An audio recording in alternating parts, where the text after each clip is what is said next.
téléspectateurs, nous voici revenus. Le débat, peut-être vous le prenez de court, c'est le chrétien et la politique. On se pose ici ce soir des questions. Est-ce que le chrétien devrait faire la politique? Jusqu'à quel niveau? Est-ce qu'il a les moyens de sa politique? Parce que voilà une question que je vais poser tout à l'heure. Pasteur Lévy, je continue avec vous. Vous aviez quelque chose à dire. Peut-être je vous laisse le soin de le dire. Oui, vous préférez que je pose la question? Ok, allez-y. D'abord le soin. Ok. Je voudrais apporter seulement une contribution à ce que l'homme de Dieu, pasteur Romuald, a dit. Oui, allez-y vite, s'il vous plaît. Permettez, c'est très sérieux. Ok. Je vais prendre quelques éléments bibliques seulement. Allez-y. Sans entrer dans la Bible. Allez-y. Jésus a vécu sous la loi. Pour changer la loi, il fallait qu'il soit sous la loi. Voilà un exemple type d'un démocrate. On dit que Jésus a observé la loi sans violer un iota, afin de nous délivrer sous la loi, pour nous tremper dans la grâce. Donc Jésus est venu prendre une mauvaise chose et projeter la bonne chose. C'est ce que le chrétien doit faire. Même dans le système démocratique actuel, si je suis candidat par exemple au MSC de M. Kamto. Non, je ne préfère pas que ici. Pardon. S'il vous plaît. Oui, merci. Voilà, merci.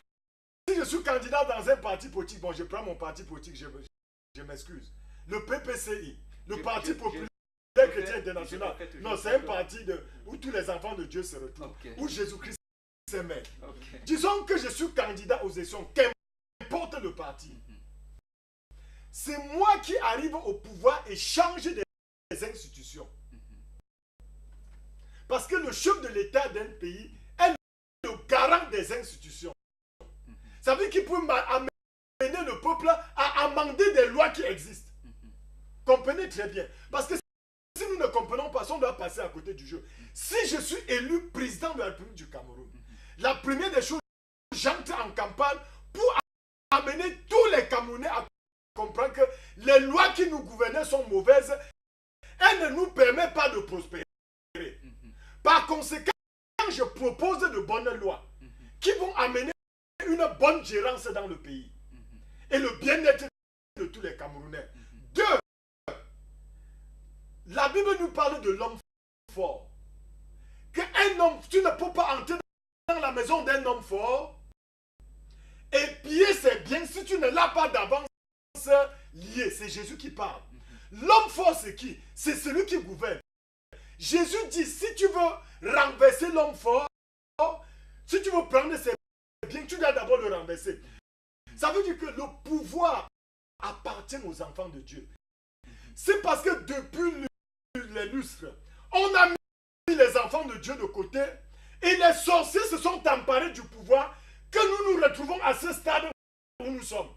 Parce qu'on a dit aux enfants, fermez votre bouche et nous allons mener le monde comme on veut. Mais si, Jésus dit, si tu veux renverser l'homme fort, si tu veux piller les biens, renverse l'homme fort. C'est dans les prières qu'il faut renverser, n'est-ce pas? J'ai les forces du mal qui gèrent le pays. Quand les chrétiens se lèvent, ils vont renverser les forces du mal qui gèrent le pays. C'est ça l'homme fort. Et maintenant, ils vont instaurer des lois dignes, c'est-à-dire des lois décentes pour tout le bien-être des Camerounais. Troisième point, il dit, à qui appartient le pouvoir? Les chrétiens s'ignorent. Les enfants de Dieu ignorent qui ils sont. La Bible dit dans Jean chapitre 1, à 11 et 12, à tous ceux qui ont reçu Jésus-Christ, à ceux qui l'ont accepté, Dieu leur a donné le pouvoir de devenir enfants de Dieu. Ça veut dire que sur la terre, et je vais vous dire quelque chose, pasteur, pardon, quels sont ceux qui représentent Dieu sur la terre? Ce sont les chrétiens nés de nouveau. Et Jésus l'a dit dans Matthieu 6, je prends souvent Matthieu 6, pour vous démontrer à suffisant que c'est les chrétiens qui devaient gérer toutes les institutions du monde. C'est à cause de leur ignorance qu'ils ont laissé le pas au diable. Jésus dit dans Matthieu 6, à partir du verset 9, voici comment vous devez prier. Notre Père qui est aux cieux, que ton nom soit sanctifié, que ton règne vienne, que ta volonté soit faite sur la terre. Dieu voudrait même que sa volonté soit faite sur la terre comme au ciel. La volonté de Dieu sur la terre, c'est que la gérance soit transparente et équitable. Il dit, c'est vous les enfants de Dieu qui allait amener ma volonté dans la politique. Mais quand vous vous retirez de la politique, vous laissez soin au diable de prendre le pas et après vous allez vous raconter que la politique c'est le diable. Qu'est-ce que vous aviez fait pour que Dieu règne au Cameroun? Vous n'aviez rien tenté pour cela. Vous aviez laissé tout simplement. Vous savez, hein, en politique on dit ceci, je dis parce que je sors de ce milieu. La nature a horreur du vide. Je dis bien, même votre propre épouse, vous êtes marié. Si vous ne prenez pas soin de votre épouse, le voisin doit prendre soin de votre épouse. Ça veut dire, je dis votre épouse, je prends les cas simples.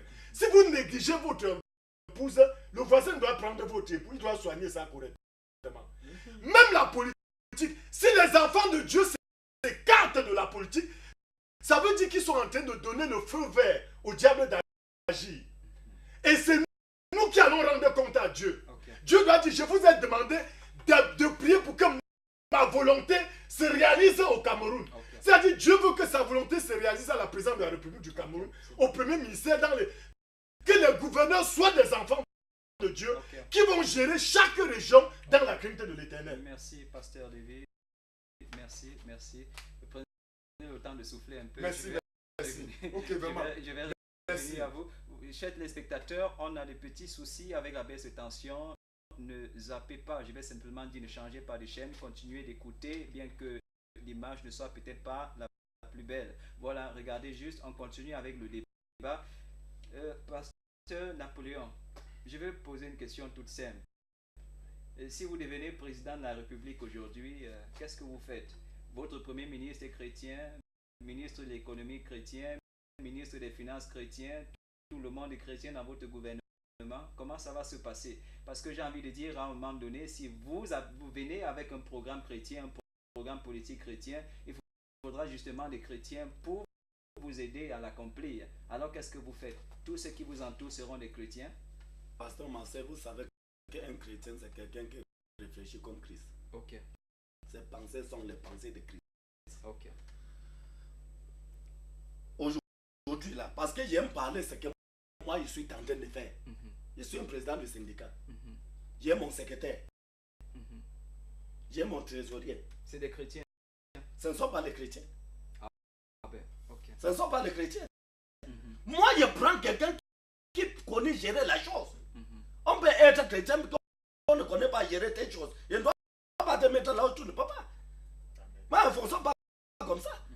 Un chrétien, c'est quelqu'un que... Je vous ai d'abord cité beaucoup de pays ici que les présidents sont les enfants de Dieu. Ils nomment les musulmans, ils nomment les ceci, ils nomment ces...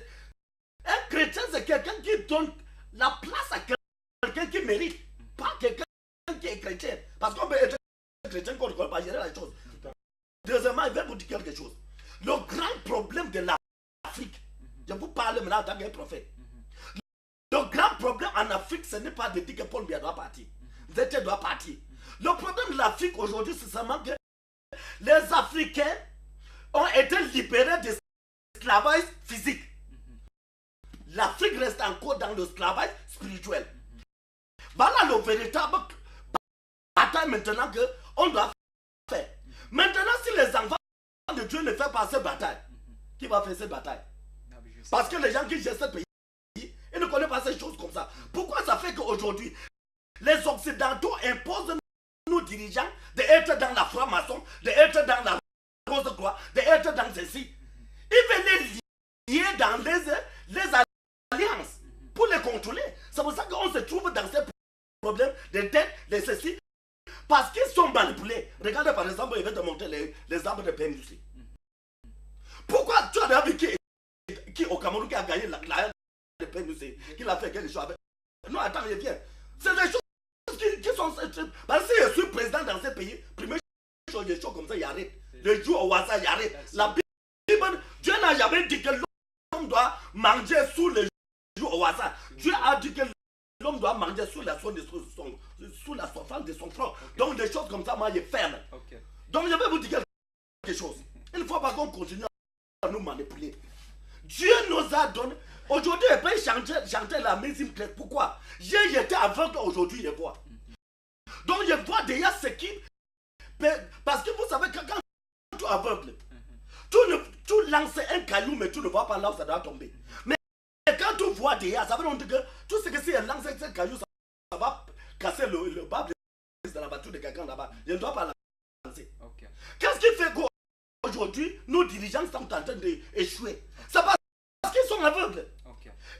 Et les Occidentaux, ces satanistes profitent de l'ignorance. Ok. Vous croyez que si un enfant de Dieu devient président dans ce pays, ces Occidentaux vont commencer à les manipuler? C'est impossible. Ok. Il ne peut même pas. Ok. Parce qu'il a le pouvoir. Si je parle quelque part, un franc-maçon ne peut pas parler. Ok. Je parle quelque part, un rosicrucier ne peut pas parler. Ok. Bon, s'il y en a compte sous la puissance satanique, Ok. donc ça fait que si un enfant de Dieu est au pouvoir, même si on n'est pas au pouvoir, je suis en train de prier pour ce pays. Et ce pays doit être libéré. Parce que Dieu m'a dit, dans ce pays, un enfant de Dieu, je vois un enfant de Dieu qui est président dans ce pays. Ok. Et je vois les évangélistes soutenus par les chefs, par l'État, pour prêcher l'évangile dans ce pays. Ouais. Remarquez ce que je vous ai dit. Ok. C'est comme le problème qui arrive aujourd'hui. Va voir le premier adjoint de préfet de la Métis. Je lui avais dit 4 ans que cette désordre que je vois, vous ne faites que regarder, vous ne faites rien là. Moi, je suis en train de voir un soulèvement dans ce pays que ça va dépasser l'État. Ok. C'est ça le rôle d'un prophète. Le prophète annonce. Ok. Et le prophète vient redresser. Ok. Ce qu'on a fait qui n'est pas bien. C'est ça le rôle d'un prophète. Un prophète, ce n'est pas quelqu'un qui dit que ton caleçon est noir, ton caleçon est rouge. Ce n'est pas ça un prophète. Permettez. Allô, bonsoir. Depuis tout petit. Ok. Je voudrais continuer avec ma part de pensée aussi. Ok. Vraiment, quand je regarde tous nos opposants au Cameroun, Oui. vraiment, je ne vois même pas un qui a envoyé un peu la fin de dire. Et peut-être si vous en connaissez, vous pouvez me dire. Ok. Pour continuer, en ce qui concerne tous ces jeux au hasard, vraiment, je vous prie que nous prions tellement. Mettez-nous à prier et à genoux, pourquoi Dieu pourquoi Dieu fait tous ces jours, là, que ce soit le tour, le bénis, le tarif ou le tout.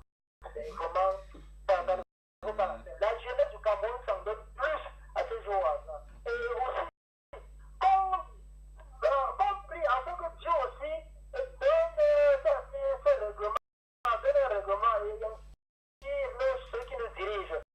Afin en sorte que le bar s'ouvre à 15h et se ferme à 22h. Que les bar qui veulent jusqu'au matin là. Vraiment, ça n'en existe plus. Ok. Je pense que c'est comme ça déjà. Il y a un bar de la mort. Et ça va amener encore l'esprit de Dieu à régner vraiment dans le Cameroun. Ok. Merci, tu pourrais me bénir. Madame Edith, merci beaucoup. Merci pour ces conseils. Je voudrais quand même préciser, ça c'est pour mes panélistes et puis pour les téléspectateurs. Évitons de citer le nom des compagnies qui payent les taxes à l'État camerounais. S'il vous plaît, on peut débattre sans toutefois. Vous pouvez dire jeu hasard. Ne prononcez pas de nom, s'il vous plaît. Voilà, c'est la déontologie de. Vous voyez la question des médias. Voilà.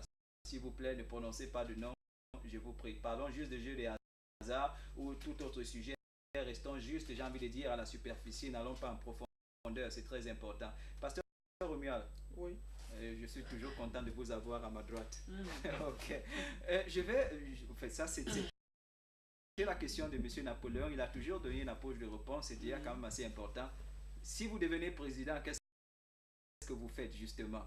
Parce qu'on sait une chose, c'est qu'en général, je ne vais pas citer de parti politique, mais si le PPP, je ne sais pas, si je donne juste un nom comme ça. Non, je ne parle pas de votre parti. Je donne juste un nom. Si le PPP, je ne sais pas ce que ça représente, devait devenir, justement, s'il devait régner ou gouverner au Cameroun aujourd'hui, ils vont s'assurer qu'ils s'entourent des membres du PP. On est d'accord avec ça. Ça veut dire des gens qui épousent la vision, qui comprennent justement où est-ce qu'ils veulent aller avec ça. Et je sais une chose particulière, c'est que si un chrétien doit devenir président de la République, la plus grande logique justement, c'est l'évangélisation. Ça veut dire s'assurer qu'un bon nombre de Camerounais aillent au ciel. On est déjà d'accord avec ça. Alors, qu'est-ce que vous faites quand vous devenez président de la République? Votre premier ministre pourrait être un musulman? Je ne pense pas. Je ne pense pas, je le dis comme ça. Je ne pense pas. Ok. Mais maintenant, si je suis président de la République, la première chose que je fais, je prends un mois de retraite. Ok. Cash, je prends un mois de retraite et puis je vais suivre les instructions de Dieu. Oui. Parce que je crois que c'est l'Esprit de Dieu qui nous permet de gouverner. Ok. C'est lui qui nous dit ce qu'on doit faire, comment on doit le faire et à quel moment il faut le faire. Parce qu'il faut noter que le timing de Dieu est très important. Ok. Dieu peut vous dire fermez cette porte. Ok. Vous allez la fermer à la hâte. Vous voyez, ça produit l'effet inverse. Mais quand on dit fermer cette porte, tu dis ok, j'ai compris. Je la ferme quand, Seigneur? Il vous dit, quand le moment arrive, il vous dit, le moment est arrivé, fermez cette porte-là. Et puis, je crois que le timing est important. Je ne nommerai pas un premier ministre qui n'est pas chrétien. Parce que je crois que le premier ministre, c'est celui qui coordonne directement l'activité ou alors la pensée. Ou la vision. La vision propulsée ou impulsée par le chef de l'État. Alors, il me serait difficile d'avoir un premier ministre avec qui je ne ferais pas mes nuits de prière. Il serait difficile d'avoir un premier ministre, n'est-ce pas, qui ne comprendra pas véritablement la pensée, avec qui on ne sera pas toujours sur la même longueur d'onde, pasteur Marcel. Ça me poserait un certain nombre de problèmes. Et sur le coup, j'ai envie de croire que le premier ministre à son tour ne voudra pas avoir des ministres avec qui ils ne seront pas sur la même longueur d'onde. Alors là, sur le coup, je vois tout un gouvernement de chrétiens. Et il ne faut pas oublier qu'on est dans un pays laïque, j'ai envie de dire, comment on gère tout ça justement de manière pratique. Voilà. Vous aimez les grands mots. Voilà. La laïcité encore, c'est du satanisme. Oh là là. Je le dis, excusez-moi, je dis ce qui est biblique. Vous n'allez jamais trouver le mot laïque dans la Bible. La laïcité, c'est quoi? C'est ce qui n'est ni religieux, ni ecclésiastique. C'est du satanisme. Soit on est, soit on n'est pas. Le tiers n'existe pas dans cette affaire. Soit on est chaud, soit on est froid. Vous voyez? Mais du coup, ceux qui n'ont pas encore compris le bien fondé du christianisme, on ne peut pas les jeter. Ce sont nos frères. Dieu aussi a voulu qu'ils naissent quelque part. Et ils sont nés dans le pays où je suis né. Je n'ai pas besoin de les jeter. Il ne me revient pas de le faire. Ce ne sont pas mes prérogatives. Il ne faut pas qu'on marche sur les plates-bandes du Seigneur. Pasteur Romuald, je suis toujours avec vous. Je ne vous ai pas coupé la parole, j'espère. Dieu merci. Ok, je suis toujours avec vous. Et puis, comment ça se passe? Ça veut dire que désormais, si un chrétien est président, le Cameroun devient un État chrétien au lieu de rester un État laïque. C'est ce que vous voulez dire? Non, il est évident, c'est ma pensée. Le Cameroun, comme les autres, les transforment essayent de transformer en État musulman. Je crois qu'on passerait par un référendum, entre guillemets. Oui, on demandera des instructions au père qui nous dira et puis la population sera convaincue. Mais je pense que c'est ma pensée la plus sincère. La démocratie ne vient pas de Dieu. La laïcité ne vient pas de Dieu. Mais la théocratie est le système que Dieu avait mis en place dès le commencement. Justement, pourquoi ne donc pas s'accorder avec la parole de Dieu, justement, qui nous dit que le Christ va venir et il est justement celui que Dieu a choisi et ce serait justement le règne de la théocratie. Un peu comme on dit. Voilà. Et pourquoi justement ne pas, j'ai envie de dire, laver ses mains de ces questions qui ne viennent, de ces choses qui ne viennent pas de Dieu et travailler, j'ai envie de dire, de manière sous-marine, si on peut dire, à la venue justement de ce royaume qui est théocratique et où Christ sera roi et seigneur. Je crois que l'homme gagnerait à réparer ce qu'il a gâté.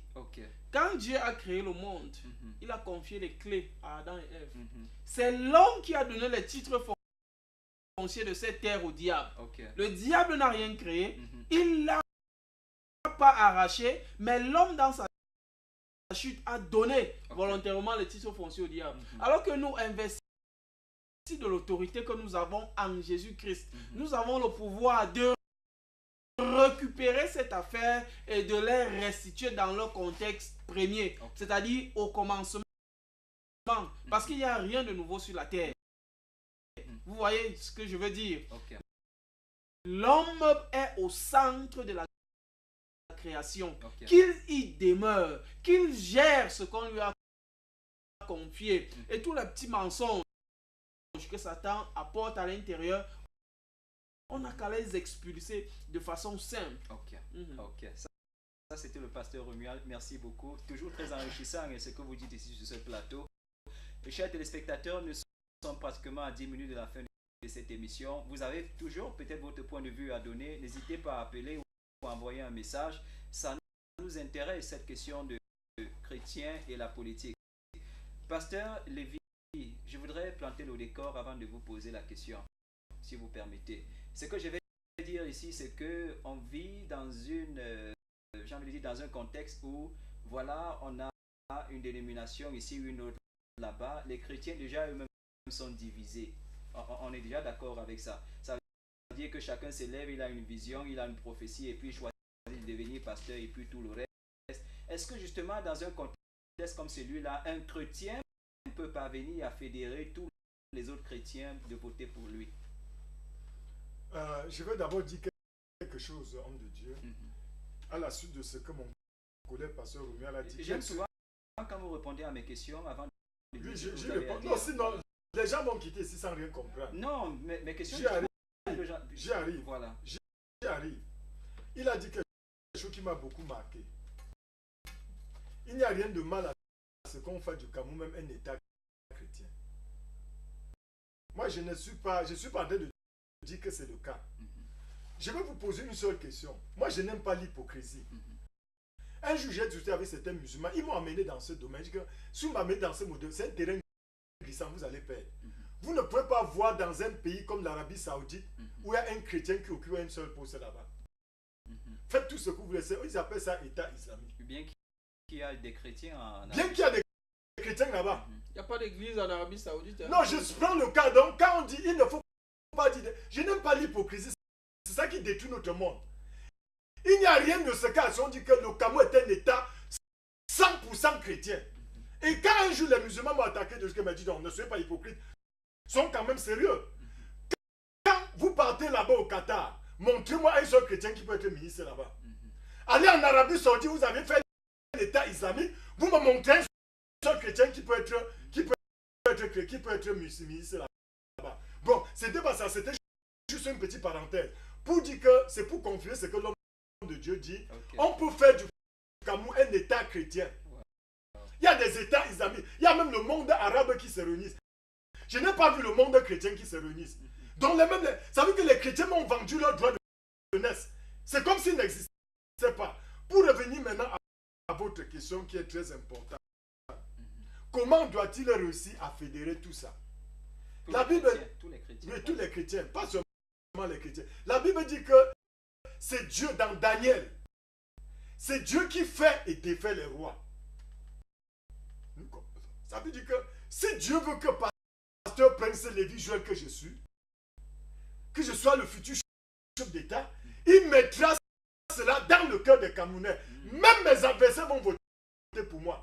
Parce que la Bible dit dans Proverbe, lorsque Dieu approuve les voies d'un homme, il dispose favorablement à son égard, même ses propres adversaires sont en train de lutter pour sa cause sans le savoir. J'ai pris un cas, vous prenez un cas qui est récent. Très rapidement. Quand vous voyez, par exemple, aux États-Unis, avec l'élection de Donald Trump, tous étaient contre Trump. Je n'ai jamais vu une telle élection dans le monde. Même son propre camp, aucun républicain ne soutenait Trump. J'ai dit aucun. Eux tous se sont levés contre lui. Est-ce que cela a empêché l'élection de Trump? Ça veut dire que l'élection d'un homme ne dépend pas de nous. Quand Dieu a dit que pasteur Romuald, je vais te choisir pour relever cette nation, que les musulmans se lèvent ou pas, pasteur Romuald sera président au nom de Jésus-Christ. Frère, l'affaire là ne dépend pas de celui qui court. Les gens ont battu campagne contre Trump dans le monde entier. Toute l'Europe, l'Afrique était contre Trump. Tous les Européens étaient contre Trump. C'est vrai, j'ai suivi l'élection. Mais ça n'a pas empêché le président de Donald Trump de gagner. Ça veut dire que cette affaire, c'est Dieu. Frère, quand Dieu a dit que pasteur Romuald, tu seras chef d'État au Cameroun, il y a un adage qui dit chez nous que la banane qui doit mûrir, même si tu jettes ça dans la bouteille, ça doit mûrir. Donc quand Dieu a décidé que Pasteur Lévy sera le prochain président qui va relever cette nation, s'il vous plaît, que tous les ressourcisseurs du monde entier se lèvent contre moi. Que l'ONU soit contre moi. Que tous les francs-maçons, tous les musulmans, tous les sorciers soient contre moi. Au nom de Jésus, j'entrerai à la présidence. Que vous le voulez ou pas. Parce que c'est le plan de Dieu. Ok. Pasteur, ok. Je prends cet appel. Ok. Allô, bonsoir. Bonsoir, tout le panel. Oui, votre nom s'il vous plaît. Oui, c'est Lionel de Tito Village. Ok, on vous écoute s'il vous plaît. Oui, c'est juste pour apporter un petit point de vue là. Bon, honnêtement, je ne pense pas que voilà. Parce que Dieu a déposé des talents en tout être humain, que nous soyons dans je pense que Dieu a déposé quelque chose dans chacun pour deux communes. Et aussi, quand nous regardons le christianisme, là, il y a beaucoup de guerres même entre les chrétiens. Moi, par exemple, je n'ai pas un témoignage de position fraternelle. Donc, je pense qu'un pouvait être président, il nous a un musulman, parce que justement, Dieu qui a créé ce musulman a déposé avec des talents que vous pouvez utiliser dans la nation. Ok. Oui, on vous écoute. C'est bon? Ok. Ok. Ça c'était Monsieur Lionel de Tio Village. J'ai envie de dire quand même qu'il dit quelque chose en relation avec ce que vous venez de dire, Pasteur Lévy, et je crois le Pasteur Romuald aussi. Il dit que Dieu a déposé en chaque homme des talents et que justement devenu président de la République en tant que chrétien, vous pouvez avoir autour de vous un musulman. Pourquoi pas? Parce qu'il a des talents, il a quelque chose qui peut être au service de la nation. Pardon, pour confirmer ça. Okay. Je n'ai pas dit le contraire. Une seule minute, parce oui, qu'il pardon. a plus de Je n'ai pas dit le contraire. Mais quand vous regardez, nous sommes dans un régime présidentialiste. Okay. C'est le chef de l'État qui définit la politique d'une nation. Ça veut dire que mon premier ministre peut être musulman 100%. Okay. Il doit marcher selon ce que je lui demande. Sinon, je vais l'enlever de là. Quand je donne les ordres, je vais veiller à ce que les ordres-là soient exécutés sur le terrain. Donc, je ne suis pas en train de dire que les musulmans ne seront pas là. Certes, ils seront dans le gouvernement, parce qu'on a déjà dit que le Cameroun est un pays laïque. On doit composer avec eux. J'ai dit que le chef de l'État, c'est lui qui définit la politique, c'est lui qui nomme. Il nomme le premier ministre. On ne le vote pas. Donc, les ministres vont marcher selon la feuille de route que je vais attribuer à chacun. Ok, d'accord, merci. Vous avez quelque chose à dire? Oui, il y a quelque chose à dire. Vous savez que moi, j'aime dire ce que moi, par la grâce de Dieu, il applique. Oui, allez-y. Si je sors ici dehors, tu vas voir, s'il y a 100 Bororo qui conduisent le taxi dans la ville de Bausan, tous les 100 vont me saluer, pasteur. Ça veut dire que j'ai essayé beaucoup des enfants de Dieu pour qu'ils conduisent ma voiture. Il n'y a personne qui avait réussi. Écoutez-moi très bien. Allez-y. Les Bororo là que je leur donne les voitures.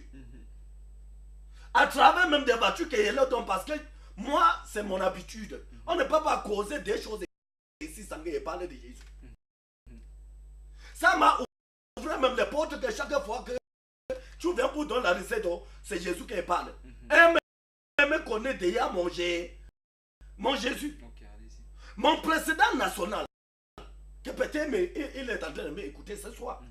Monsieur Sam Patrice, il est à Yaoundé. C'est quand je suis entré dans Sinachukam, il n'était pas chrétien. Aujourd'hui, même avec le coordinateur, on doit. Et tous aujourd'hui sont à l'école pour se faire former. Parce qu'il les a présenté l'évangile. C'est l'homme qui a organisé la grève de 2008 qui a brûlé tous les Cameroun. Et quand je suis entré dedans, je les ai amenés à comprendre que cette affaire, ce n'est pas la bataille physique. Que être syndicat, ce n'est pas question de brûler les routes, organiser les grèves.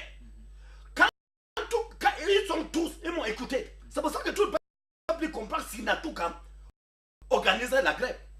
Donc imaginez que s'il y a une collaboration, et je vais vous amener dans le livre de Genèse. Vous allez voir Joseph en Égypte. On lui a mis premier ministre en Égypte.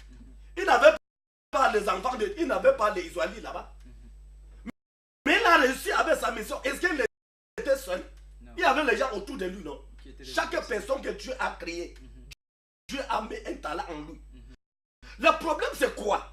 Si toi, tu mets les autres avec la crainte de Dieu, parce qu'on dit que on connaît l'arbre pour pas ses fruits. On connaît un chef de l'État, pas les gens qui sont derrière lui. Ce n'est pas les gens qui sont des chrétiens comme lui. Donc tu peux être un chef de l'État chrétien, mais que les premiers ministres, les quoi, qui sont les musulmans ou les quoi que ça soit, mais que tous les dons les autres ils respectent, parce que quand tu as l'autorité, quand tu parles, ils vont suivre. Il n'a pas question. Moi, c'est les choses qu'il fait, ça marche. Donc je crois que même si un bon être président, même si tu es sorcier, tu vas diriger le pays comme je commande. Et ça va marcher. Bon, je ne veux pas, ce n'est pas la hypocrisie. Je dis ce que moi je pratique. Pasteur Napoléon, je suis personnellement ému par ce témoignage particulier. J'ai ici une question pour le pasteur Romuald. Vous n'aurez pas le soin peut-être de répondre à la question aujourd'hui parce que là on est pratiquement à la fin de l'émission. La question dit bonsoir pasteur, demandez au pasteur Romuald de faire une analyse de l'État sous le roi Salomon. Voilà, vous aurez peut-être tout le temps parce que chers spectateurs, on sera revenu jeudi justement avec le même débat, le chrétien et la politique. Et je vais déjà rappeler qu'il y a une grève, j'ai envie de dire, ce fond de tension qui se prépare pour le samedi 28. Donc vendredi soir, nous serons ici justement avec certaines personnes qui s'apprêtent pour cette grève et nous allons essayer de discuter ensemble. Il s'agit en fait des taximens, je crois, voilà ce qu'on m'a laissé entendre. Des transporteurs, si vous voulez. Voilà, merci monsieur Napoléon. On sera ici vendredi justement pour parler de cette grève puisqu'elle aura lieu samedi. Demain, on ne sera pas là. Voilà, on va prendre congé de vous. On sera revenu jeudi, c'est une promesse. Et on va continuer avec le débat, le chrétien et la politique. Pasteur Romuald, vous avez votre question. Je vous laisse quand même avec deux mots de fin, après quoi on sera parti d'ici. Je commence avec vous, pasteur Romuald. Oui, en 2 mots pour clôturer, ce sera juste une brèche que je tends au téléspectateur qui a envoyé ce texto, comme pour lui dire que, n'est-ce pas, Salomon hérite d'un royaume, n'est-ce pas, qui avait été hérité à son tour par son père David. Et Dieu avait une alliance avec David. Dieu a promis à David que son fils Salomon allait régner sur le pays. C'est la raison pour laquelle directement après après David, il y a eu schisme au niveau de son fils Salomon, le royaume a éclaté. Bon, on va, n'est-ce pas, épiloguer dessus la prochaine fois. C'est juste, n'est-ce pas, pour remercier, n'est-ce pas, notre fidèle téléspectatrice de Token, Madame Edith, et puis les différents appelants, et leur dit que ce n'est que partie remise, n'est-ce pas, jeudi nous sommes encore là pour le même thème, et bonsoir à tous. Ce n'est que partie remise. Pasteur Lévy, juste un mot s'il vous plaît. Oui, nous avions vu en France sur Hollande, lorsque l'Assemblée et le Sénat étaient pleins des sorciers, ils ont voté les lois qui vont contre Dieu, l'homosexualité. Donc je voulais dire à mes frères enfants de Dieu, nous avions besoin que 95% de l'Assemblée soit représentée par des enfants de Dieu pour voter des bonnes lois pour notre pays. Parce que si nous laissons les sorciers entrer là-bas, ils vont même voter l'homosexualité au Cameroun. On doit légaliser ça. Voilà les conséquences quand les enfants de Dieu refusent de faire la politique. On arrive à ce stade-là parce qu'on laisse ce champ libre au diable d'agir. Merci. Ça, c'était le pasteur Lévy. C'était son mot de fin. Pasteur Napoléon, justement quelque chose à dire avant que nous ne partions. Oui, c'est ce que je veux dire. Je pense que ça, c'est le moment, cette émission, c'est pour interpeller beaucoup de pasteurs peut-être qui s'est trompé. Parce que je suis dans la vie de Bafoussam. J'ai cherché celles qui se disent enfants de Dieu pour qu'on fait le syndicat. Vous savez que le syndicat porte un puissant dans un pays. Et je ne trouve pas, ils sont tous peur. Parce que je ne vois pas comment quelqu'un... Parce qu'on les a donné le faux évangile. Le véritable évangile, nous venons prendre l'autorité sur ce pays pour gouverner. Parce que je pouvais imaginer que si je n'étais pas dans la vie de Bafoussam, c'est moi qui ai stoppé tous les désordres que la communauté urbaine a maté les taxes. Je suis seul. 25 syndicalistes étaient contre moi. Mais parce que j'ai mon Dieu, si tu parles là-bas à la communauté urbaine, devant tout le monde me connaît. Mais parce que je suis un enfant de Dieu. Donc c'est les enfants de Dieu qui vont changer ce pays. Ce n'est pas les rosicruciens ou les francs-maçons ou les petits sorciers qui combattent dans certains radios. On dit qu'il n'a pas la sorcellerie qui est bon. Tous les notables qui sont les sorciers ou tu n'es pas sorcier. Donc il n'a pas d'informé de la sorcellerie. C'est nous les enfants de Dieu qui doivent changer ce pays. Monsieur le cher pasteur, changez le message. Cher pasteur, changer le message. C'est les enfants de Dieu qui vont changer ce pays. Je voudrais, avant qu'on ne parte d'ici, dire une très bonne nuit, bien sûr, à Madame Edith de Toquet, à Monsieur Serge au quartier Banengo, à Monsieur Lionel de Thio Village et bien sûr à Monsieur Jenner qui a envoyé une question particulière pour le pasteur Romuald. Je voudrais quand même dire ici à l'attention de tous ceux qui regardent, vous êtes un acteur dans la sphère sociale, vous êtes, je ne sais pas, peut-être un acteur politique, ça vous intéresse les débats qui sont faits sur Une heure dans la cité, n'hésitez pas à nous contacter par les numéros qui s'affichent. Vous voulez être de ce côté, j'ai envie de dire dans le studio pour débattre avec nous, vous voulez faire partie du panel, n'hésitez pas parce que j'ai dit, lorsque l'opportunité vous est offerte, il faut la saisir. Voilà, n'hésitez pas les numéros, au fait peut-être ils ne s'affichent plus là, mais peut-être demain ou jeudi, j'ai envie de dire, prenez les numéros, contactez-nous, on va vous inviter, vous allez venir ici, on va débattre ensemble, n'hésitez pas à le faire. Donc voilà, j'ai souhaité bonne nuit à toutes ces personnes, sans oublier bien sûr tous ceux qui ont simplement regardé. Voilà, on sera là jeudi, c'est une promesse, prenez soin de vous. Je ne vais pas dire chaque jour est une vie, mais une opportunité pour mieux faire. Bonsoir.